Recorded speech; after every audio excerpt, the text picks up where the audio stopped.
doesn't mean that we won't be able to assist you, even if you don't meet the criteria. So, for instance, if you don't have like a mental disability or physical disability, you may still need help because we all need help at some point in time or other. And I think that was like the wisest thing whoever came up with this department many, many, many years ago. That once we interact with people, people have social needs. People want to be housed, people need shelter, and with people being housed, there are issues that come up that they need help with. It could be at risk of eviction. It could be conflict with neighbor. It could be hoarding, very poor housekeeping. It could be any type of abuse going on. There's so many things that can happen. And that's why we're here to help provide that support for residents in NYCHA. So we conduct home visits. So when we get most of our referrals come from the management offices because they're the eyes and ears. They are right there on site. So they're able to see a lot of what's happening based on their interaction with residents and hearing it from other neighbors about some issue that may be taking place. And so when we get the referral from them and it's accepted, it's assigned to a worker and they try to interact with the residents and go out. Our services are not mandatory. They're voluntary, so a resident can refuse. But because we know that they have the right to refuse, it's so important how we approach them, how we engage them to want services. I'm sure there are times when you may have gone for some needed help, and the way that someone responded to you when you came to them for help, it can be demeaning. You can be made to feel small or less than, and you have every right to get help. And therefore, we want to be able to approach residents and show them respect, show that we care, that we are listening to their concerns, and that we want to partner with them to get whatever the situation is resolved. So when we engage, we assess what the situation is. We listen to what they have to say. And then together we can come up with a plan as how are we going to proceed? How are we going to get this resolved? We advocate for the resident as needed. We refer them because we assess and refer departments. We don't provide direct services otherwise, but we refer and we assess and then we refer. So the whole thing that we rely on partnerships, on effective partnerships within the community, so that once we find what's going on, we can refer the resident to these various partners where they can continue to get the assistance that they need and hopefully get the issue resolved. Then we follow up, we monitor, see how things are going. And once they're linked, then we will close the case. So that's in an ideal situation. So now we have several units. We have four main units within this department. We have our supportive outreach services called SOS, which is for the general population, people who don't have usually major mental health issues. We also have the clinical unit, which deal with the more chronically mental, those with mental illnesses. I don't want to say mentally ill, those who have chronic mental illnesses, that we want to be able to work with them as well. And we have social workers, we have professionals and paraprofessionals. So we have staff who have their license in social work, masters or clinical social worker, and we also have the paraprofessionals who all do this job. We also have senior programs. So there are three senior programs located in Manhattan. So for Manhattan, on the Upper East Side, we have UPACA 5 and 6, and then we also have Morris Park Senior Citizens Home. We call that the Elderly Safe at Home program. And downtown, we have the LaGuardia Edition, where we also have, these are all senior buildings. So these are only seniors that are supposed to be living here. So our role there is to help the senior to remain safe at home. A lot of seniors are not as well connected. They tend to be more isolated. So with this program, it's a grant funded program. We're able to have staff on site where residents can come to their offices. And of course, the staff go to their homes as well We want to check on them, want to see how they're doing. We want to see, there's one thing when you see someone outside, but then when you go to their home, sometimes you see a totally different picture. So we want to be able to get a full assessment of what may be happening with this resident and see if they are able to take care of their activities of daily living independently, or whether or not they may need some more help. So with these programs now, the residents will come and they get their mail read. They don't think that they could understand what's going on with their mail. I know sometimes I get mail, I could barely understand what they're saying either. So they come and take advantage of that. We help with different benefits, link them to benefits and services, and the residents appreciate that. We also have tend to have workshops monthly where we may have, like, the fire department will come, someone who talk about pesticides, someone who talk about a different kind of drugs. And so to be mindful of what they have in their home, it's all about keeping them safe. And then, of course, we have the family reentry program.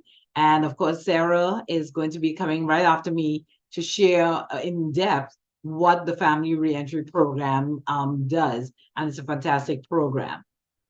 All right, so that's it with the unit. So now, what are some of the referrals that we get? So some of the common ones: eviction prevention. Remember, New York City Housing Authority, we are landlord first of all. So a lot of times when we get referrals is because someone is at risk of eviction. There may be some sort of tenancy breach, and that is one of them. We have hoarding situations, very poor housekeeping. And the thing is, with these type of cases, I'm not sure how many of you may have seen the hoarders on TV, but realize that these are people who hold on to their possessions. They're really precious to them, but it comes with a price. So they may be unable to use their bed, may be unable to use their bedroom or kitchen or bathroom because they have so much stuff inside their bathtub that they're unable to utilize it. So they may have to take a shower standing up by the faucet in the bathroom. So because of that, it can also become a fire hazard too. And their lives are in danger, and also the people around them, their neighbors, their lives are also in danger. Firefighters' lives are in danger when they have to come and fight these fires. So we want to try and see how best we can assist these residents to get the help that they need to address the situations. And I'm sure you would know, it's a very challenging thing, but nonetheless, we want to work as hard as we can with the resident, with compassion, without judgment. And like Planet Fitness says, no judgment zone. So our goal is not to judge, is how can we help, how can we support? Because it's a hard thing for anyone to come in and see someone's home thinking that they're going to be judged. So we want to let them know that we're here to partner with you. Mental health and substance abuse issues are also one reason why we get referrals. Child and elder neglect. We've had enough cases where we've had to reach out to Adult Protective Services and ACS. We have to make reports. We are mandated reporters. So therefore, if we suspect a possible child abuse situation or neglect, it is our duty to call the State Central Registry and follow up and see how best we can provide the support needed to the family. Emergency crisis intervention. A lot of times we may get emails or calls or referrals saying that this resident is acting out in a way that could be harmful to themselves or others. So yes, 911 needs to be called. And sometimes mobile crisis is who we need to reach out to. So we want to work with everyone. There are mental competency evaluations that we do. So this is with the clinical workers, those who are clinicians, those who have their license in social work, those who have their masters in social work. Anyone who has a breach of tenancy of the rules and regulations, they at risk of being terminated. And as a result of that, they have to attend an administrative hearing. This is not housing court. This is within NYCHA with the law department. There's a hearing officer who hears their stories. But we want to make sure that these residents who may have presented or may have stated that they have a mental health issue, we want to know, assess whether or not they are able to represent themselves. They're able to present their side of the story when they have to go to not to housing court for the administrative hearing. So I'll give you an example that we typically get a referral for someone who is a head of household, maybe an older adult, and there's a report that their grandchild or their child got arrested with a gun or with drugs. And even though the child or the grandchild is not listed in the family composition, when they were arrested, they put that resident's name and address on their in their arrest record. As a result of that, it comes back to NYCHA. And so now when NYCHA gets involved, they want to ensure that this senior is able to understand what is happening. Because unfortunately, because they're the head of household, therefore they're the ones who have to answer to any kind of charges that's brought against the household, even though they live by themselves.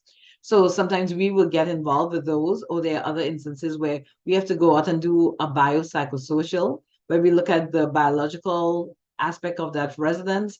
We look at the social, the psychological, and based on that snapshot, we're able to make an assessment to determine are they capable of representing themselves or not. If we determine that and recommend that they need a guardian ad litem, then we let the law department know this, and the law department will work on getting them someone who can represent them as needs be. Okay, and then also connection to youth, senior, and social service providers. So those are key things that we do. Partnerships, our name was changed from family services to family partnerships because we realized we cannot operate alone. Right now, there are 11 of us all together to cover all of Manhattan, and there's no way we can do that alone. So we rely on great partnerships in order to do that. So we have a department that deals with partnerships, and we also go out in search of partnerships that we can help residents whenever they come to us in need. So we also get some what we consider inappropriate referrals. So you may wonder, what kind of referrals would those be? So for instance, rent delinquency and collections, but those are for if there are no at-risk factors. If you recall earlier, I talked about at-risk factors could be mental disability, physical disability, maybe they're an older adult who may have some issue. If they're a person who has none of these, then they don't qualify as a referral. However, as I said, we still want to be able to assist them and maybe link them to services. Unauthorized occupants, that happens a lot where someone may be living there, but they're not in the family composition. So therefore, they are not really technically supposed to be there. So that's something that we want the management to take care of on their own. For non-verifiable income, sometimes residents, they're supposed to fill out their annual income verification every year. Once they don't do that, in the past, we used to get those referrals, and we let management know, no, this is for you to address directly with the resident. If there are other cases where, like a NYCHA employee incident, that's something they may go to EAP or the police based on what the situation is.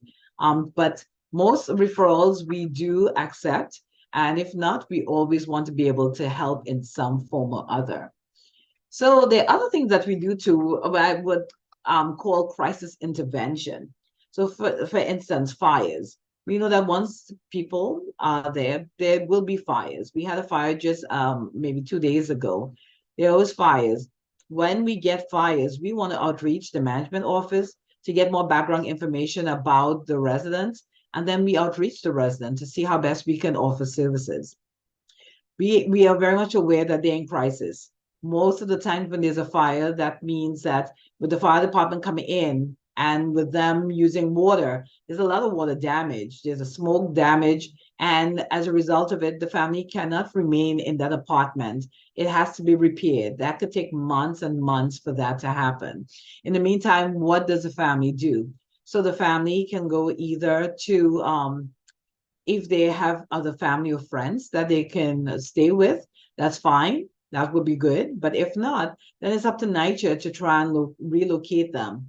So NYCHA normally would look for what we call a hospitality apartment and allow them to stay in that hospitality apartment until repairs are done in their home, and then they return to their home. Sometimes, however, while we wait to get a hospitality apartment, it's taking much, much longer now to get an apartment available within NYCHA. So sometimes they may have to be housed temporarily in a hotel. So if, for instance, the Red Cross, normally we reach out to the Red Cross and they will house them for 1 or 2 nights. And after that, it's on NYCHA to find somewhere. So sometimes if you're unable to find a hospitality apartment immediately, then what we're able to do is see if we can keep them within the hotel that the Red Cross has them and have them stay for maybe a week or two until NYCHA is able to find an apartment for them. We assist the residents with emergency grants. And this is one thing that Sarah has been really incredible with as our liaison to HRA, in that we're able to apply for an HRA grant and within a couple days, with Sarah's intervention, maybe about 2 or 3 days after they complete and submit it, they're able to get the monies from HRA for the one-shot deal. If they have gone individually to the center, it normally takes a much longer time. So most times when they go to a hospitality apartment, they have no furniture, very little to take with them because of all the damage that I mentioned. So sometimes they may need some kind of bed to sleep on or something else. Sometimes they may need clothing. So we want to be able to provide emergency grants. We also have another grant that we normally would apply for to assist the resident. And of course, if they have other needs and concerns, we want to address those too with the resident. Any questions so far? Okay, I will continue. So another crisis that we have that we work with is gas outages. When we have gas outages, we are made aware of it. And as a result, we would reach out to, well, first we would try to create a flyer. A flyer will have some food resources, normally with HRA for those who have HRA, who get SNAP benefits. So then they could get a restaurant allowance, which is a little extra money as a result of it. Because we know if you don't have gas, and NYCHA will give you a hot plate, and sometimes you get a slow cooker as well. But those really can take a long time. As someone told me one time, a resident, she said, I have to cook platanos for my family, and it took forever to fry the platanos on this. So you can imagine if you have a large family, how much more challenging it is. So therefore, sometimes you tend to buy food, and that takes a lot of money, extra money from you. So we want to be able to provide whatever resources. So we locate 3 resources in the community, soup kitchens, or as well as food pantries that we will put on a flyer and send it to management, and they could distribute it to those who are affected. And we also have staff who reach out to the residents to check in on them just to see how they're doing. So there's a lot of things that we do, and we are such a well-hidden secret, but now it's not a secret anymore. We just want to be able to help. We want to supply the kind of assistance residents need, knowing that they are in crisis, and to assist them with whatever concerns that they may have. Repairs is not our main thing because we're not management. However, there are times then residents have come to us and we have been able to work with them in helping get the repairs that they need in their apartment. So that's basically it's in a nutshell, but what we do. And if you have any questions, I did put my name and contact information in the chat. You can feel free to reach out to me if you have individual concerns, any residents that you know who may need assistance. I'm here to assist. Thank you so much.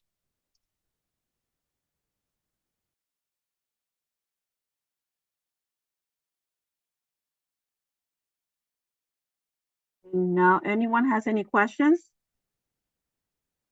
If you could post your questions on the chat, or you could raise your hands.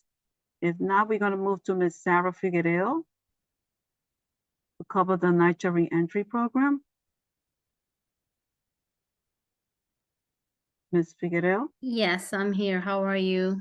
Hi. Hi, my name is Sarah Figueroa. I am with the NYCHA Family Reentry Program, and I'm here to give you an overview of what we do in that department.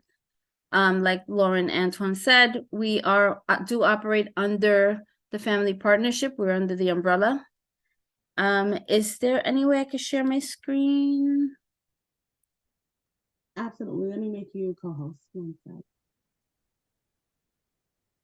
Okay, there you go. Give me 1 second.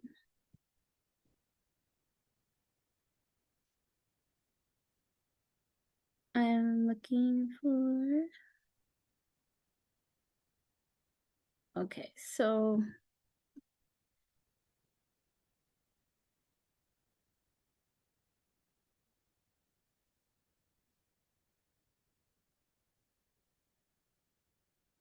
I'm sorry, give me 1 second. I don't know why this is happening. That's okay. While you do that, Miss Antoine, I see someone actually put a question in the chat.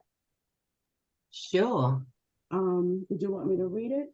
Yes, please. Okay, it says, what should we tell a client in NYCHA who wants to access the family partnership programs on their own? Should they reach out to their building management? Well, they can do so, but they can call me directly. My phone number is 646-235-9122. We do accept self-referrals as well.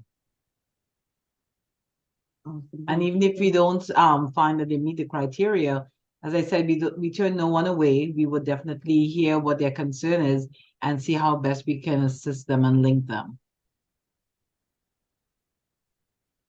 In other boroughs, yes, that's a great question. I do see the question. So does this apply to people in other boroughs as well? Yes. So we have a family partnerships department in each borough, Staten Island included. All 5 boroughs has an office.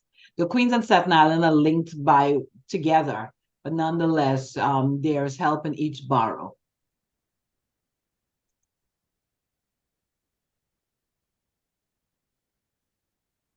You're welcome. Okay, so the NYCHA Family Reentry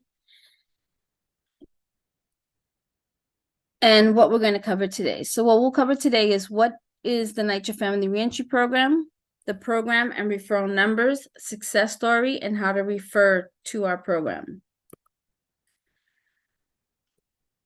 NYCHA Family Reentry Program. The Family Reentry is an opportunity to reunite families and simultaneously promote public safety by strengthening community ties and reintegrating justice-impacted people into their communities. In order to qualify for the program, you'd have to be home 3 years or less, or currently incarcerated with a release date. It's a 2-year temporary permission to reside in the home with the family member residing in public housing. Participants can request to be added to the lease after successfully completing the program. Participants are connected to social services, job training, adult education, and other opportunities, and they do that through one of the 12 providers that we have.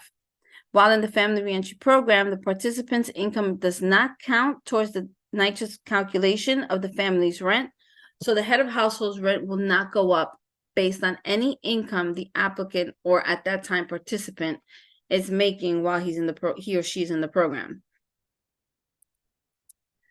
How does the family program define family? The categories of family relationship can be added to a family on a permanent basis is defined as follows. And that is, they have to be an immediate family member: a husband, wife, son, daughter, stepson, stepdaughter, a father, a mother, a stepfather, stepmother, a brother, including half-brother, sister, including half-sister, a grandfather, grandmother, grandson, granddaughter, son-in-law, daughter-in-law, father-in-law, and mother-in-law. If they're not married, they have to apply for domestic partnership in order to become part of the family composition as well. We don't take great-grandparents, we don't take uncles, aunts, and we don't take anyone who's just living with the person. You have to be a domestic partner, married, or one of the immediate family members in the household. Who is eligible? People who are 16 years or older, have left a correctional facility within the last 3 years, or like I stated earlier, still incarcerated but must have a release date, are of qualifying relationship to the family member living in housing, and are eligible to apply, which means they must fall under the category of an immediate family member. Those who are not eligible: people who have been convicted of making methamphetamine on public housing property, a criminal record of sex offense or must register for life, have been evicted from federally assisted housing, public housing, or Section 8, or currently engage in illegal alcohol and substance abuse.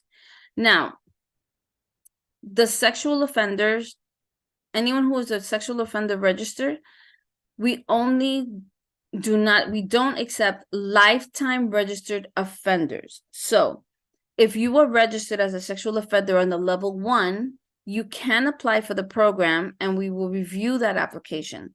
But if you're registered for anything other than, if you're registered for life, it's a federal HUD guideline that we do not accept lifetime registered offenders. So if you're registered for 5 years, 10 years, 15 years, 20 years, we will look at those applications. We do have participants now who apply for the program and we have accepted who are not lifetime registered offenders. If you're not sure, my information is in the inbox. The hotline number is in the inbox, in the chat box. Just call us and we will determine whether the person qualifies or not. Don't assume that they're not qualified. Unless they tell you they're lifetime, we will accept the application and we will review it carefully. Permanent exclusion and trespass bans.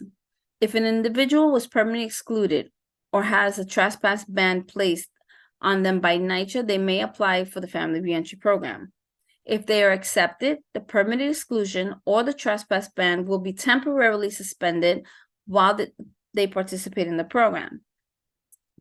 If and when the individual successfully completes the program at the end of the 2 years, the leaseholder can request that the permanent exclusion or the can be permanently removed and may provide evidence of successful completion and the program to support this request. Now, the difference between a permanent exclusion and a trespass ban.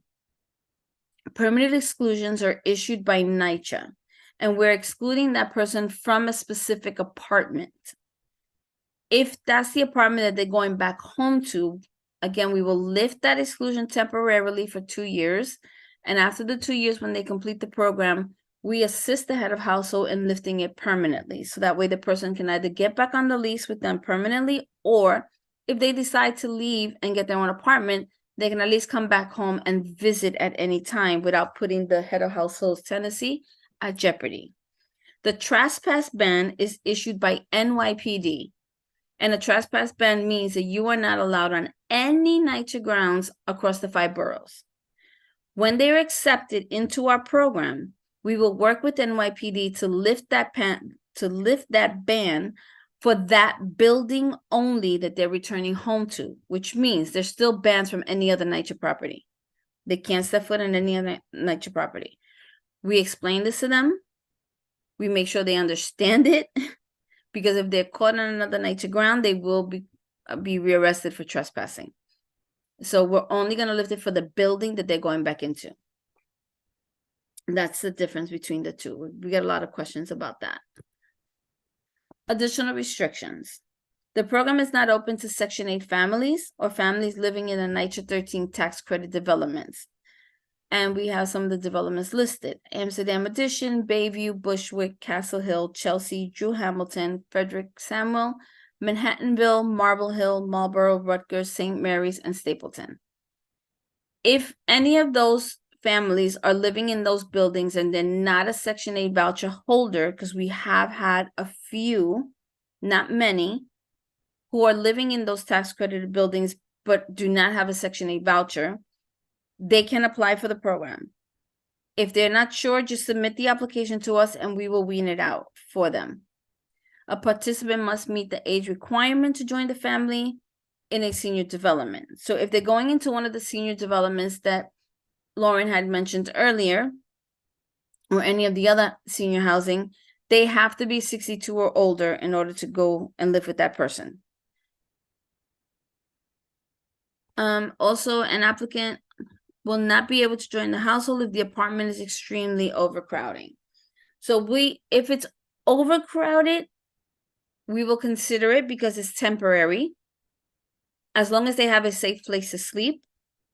But if it's going to create an extreme overcrowding, then those applications we won't be able to accept. And the reason why, it's also a fire hazard.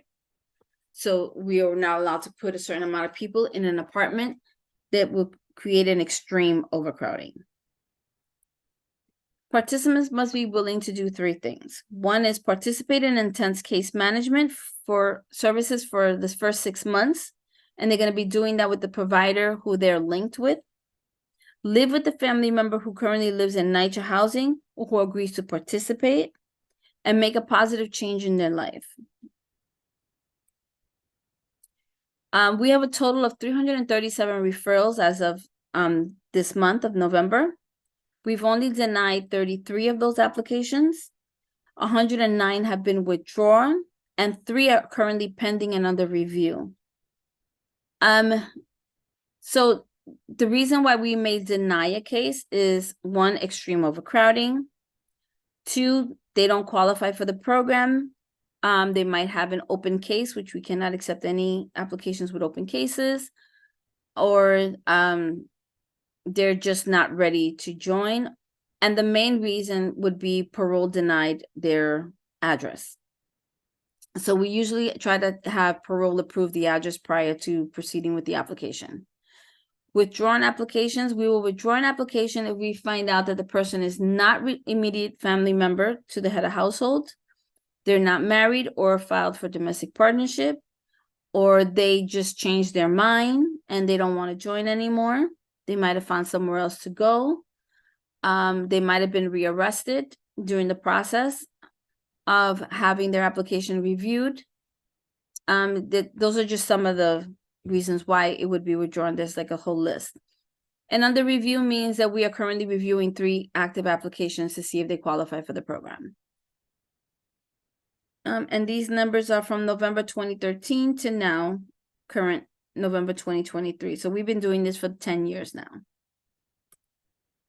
Category and definitions, again, here they go. Accepted, applied and accepted into the program, denied, applied and denied.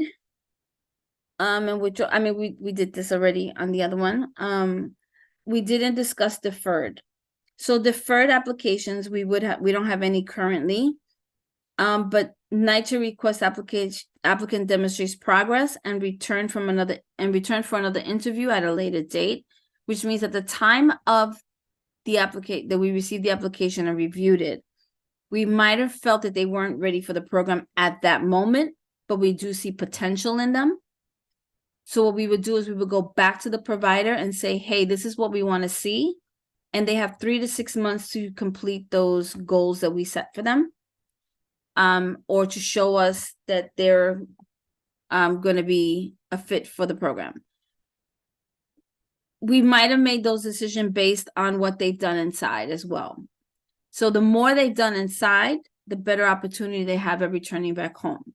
Whether it's going to school inside, working inside, doing programs while inside, showing that they were active while they were incarcerated.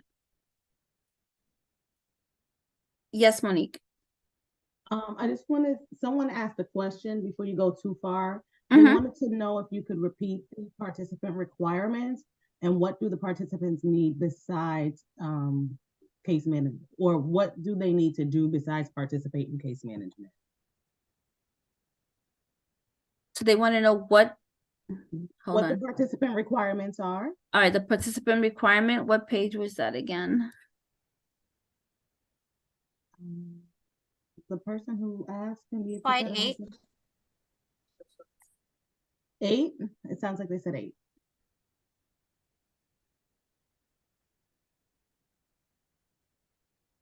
Is it this one?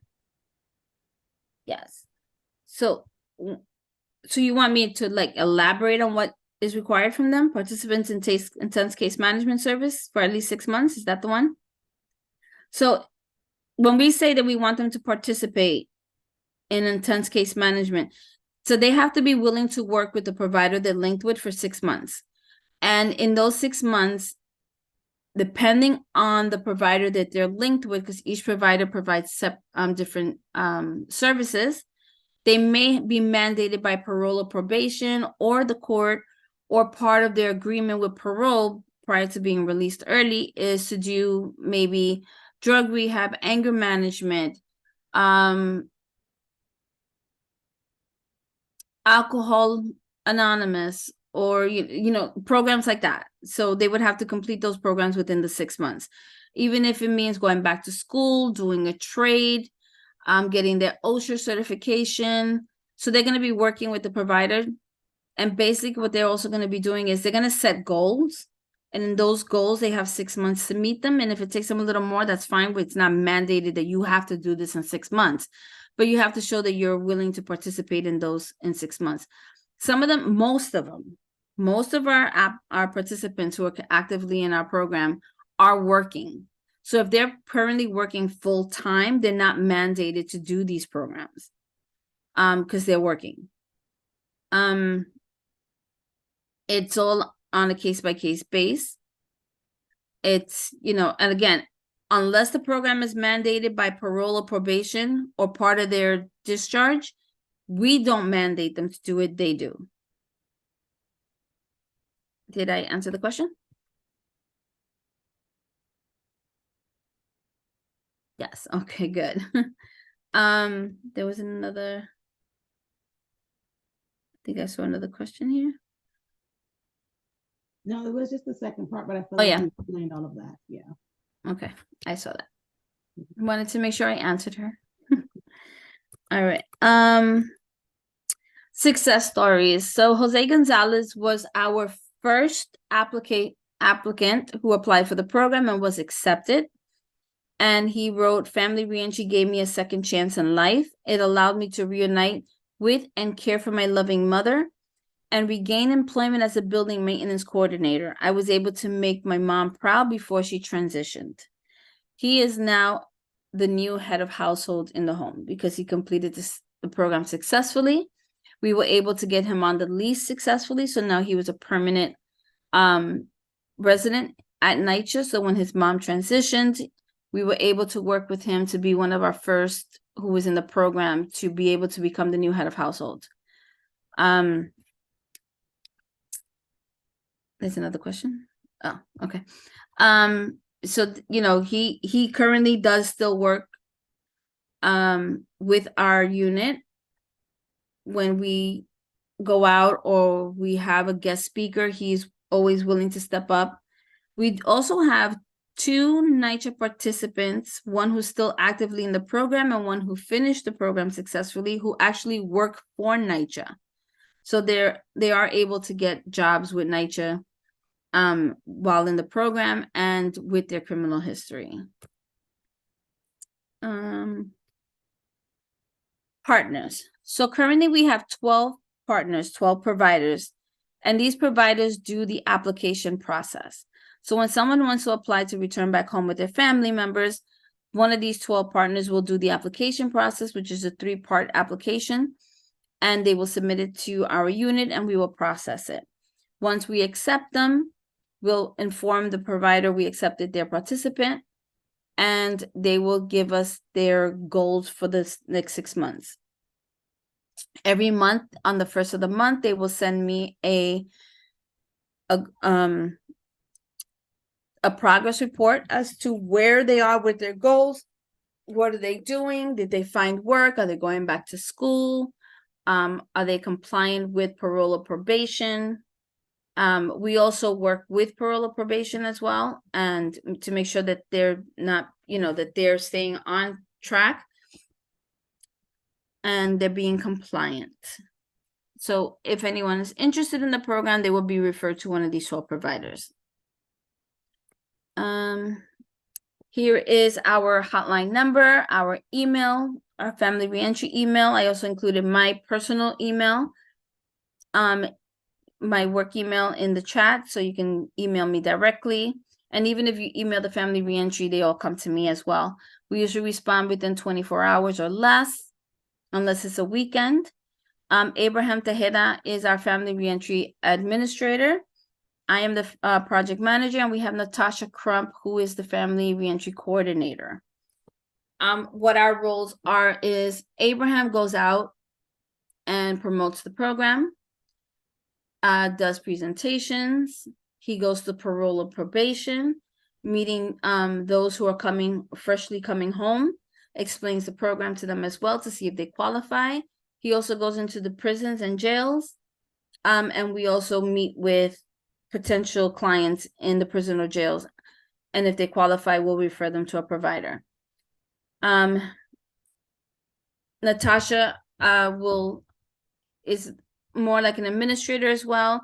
She does all the home visits, make sure that the family is staying compliant, that there's no issues going on in the home, and if they do need services, because the provider will work with the applicant or the participant at that point for the first 6 months. We work with the family member, the household, and anyone in the home for the 2 years that they're in the program. Every month we do a wellness check call to make sure that everything is going okay with them, that everything is good, that nothing is going on, and that, there's no issues with the person who came back home. Any questions on this?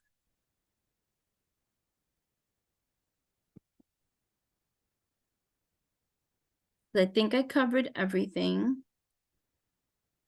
You did. Someone did ask Sarah if you're willing or able to share the slides. We don't share this slide, but I think we have one that we're in the process of making that we can share. So as soon as we get that one up and running, I will definitely send it to you guys. Okay, and then what we'll do for everyone attending, we'll attach it to the link on our website to the video as well as the YouTube. Yes. I can also send you the flyer. We have two. We have one that gives a full description of what we do with the contact information for the providers, and one with the QR code if they just want to reach out to us personally and we get right back to them. I'll send that to you guys as well. Awesome. Thank you. The other thing I did want to mention is, and it's very important, during the 2 years that they're in the program, prior to completing, it is very important that they know that if anything is to happen to the head of household, they have no succession rights to the apartment. That is very important. In order to have succession rights to the apartment, you have to be on the lease. If there's no one to take over as the remaining family, RFM, which is the remaining family member, who can take over the lease who's 18 or over, they would have to leave the apartment. They can't stay with the apartment. The majority of the time, there usually is someone else who lives in the household who is able to become the new head of household, and then that person can continue the program under the new head of household. So they don't have to start over or find somewhere else to go. So that's important. I have a question. On a case like that, right? Mm-hmm. The primary tenant passed away. The primary tenant is that was his wife. The husband comes back, and there's kids in the household. So that means if the 2 years hasn't gone by, that means he could lose the home. That means he will have to leave. What happened to the kids in the house? Are they underage? If there are children under the age of 18 in the household, they would have to bring someone who qualifies under the NYCHA rules and regulations, I believe, Lauren, who can become the new head of household and care for the children. Because the reason why we don't allow them to become the head of household at that point is because we don't wish it on anybody, and we hope that they don't, but what if they do go back to prison? Now you have all those children in the apartment with no parental guidance. Okay. They're not on the lease. And plus they're going to fail the CBC, the criminal background check. So a person that knows that their family member is going to be released from court anytime soon, within a year or 6 months, they should reach out to the family reentry program right away. A year is too far in advance. So we far? would suggest 2 months, and they have to have a release date. Okay. Okay, and Elizabeth, for your question, no, they do not have to start over. They will continue the program from there until they complete the 2 years. They don't have to start over. Okay. Let me see. I think you answered all my questions. Okay. I know some might come down the road. Our information is attached to the chat. They can reach out to us at any time. We don't have a problem. We can answer any questions. We have the hotline on there as well, so they can reach out to the hotline. If people have like any personal question, they're supposed to reach out to you. Like, if we have any advocates or anything that wanna, They you can know, reach talk out to to us. Yes. Okay, just wanted to make sure that they know about it. Yes, they can reach out at any time. Anyone has any other questions? I want to thank everyone. This has been very great information. And we need to spread out the word out there because we get to see so many NYCHA clients. They have family members that do want to come home, and this is a program that might be able to assist them. So let's try to spread out the words. And thank you to our presenter, Lauren Antoine and Sara Figueroa, and everyone else for coming. But thank you, presenters. It was great. You're And welcome. I hope we stay in touch. Thank you for having us. Yes, thank you indeed. Thank you. Thank Thank you everyone for coming. And thank you for everything. And for this Okay. wonderful afternoon. Everyone be safe. All right. Bye-bye. I actually jumping into another meeting, so Okay. any Thank questions you could you. always inbox me or text me. Okay, thank you. Okay, take care. Okay, Take care. bye-bye. Bye. And Lauren, I just want to say we had 30, I checked again, that 38 people registered, not a Oh, big did you? turnout. Yeah. Yeah, Okay. they didn't all show up though, but a lot of people do go and watch the videos Oh, afterwards. okay. So it's going to be great use. It was amazing information. I'm gonna go back and rewatch it. Oh, that's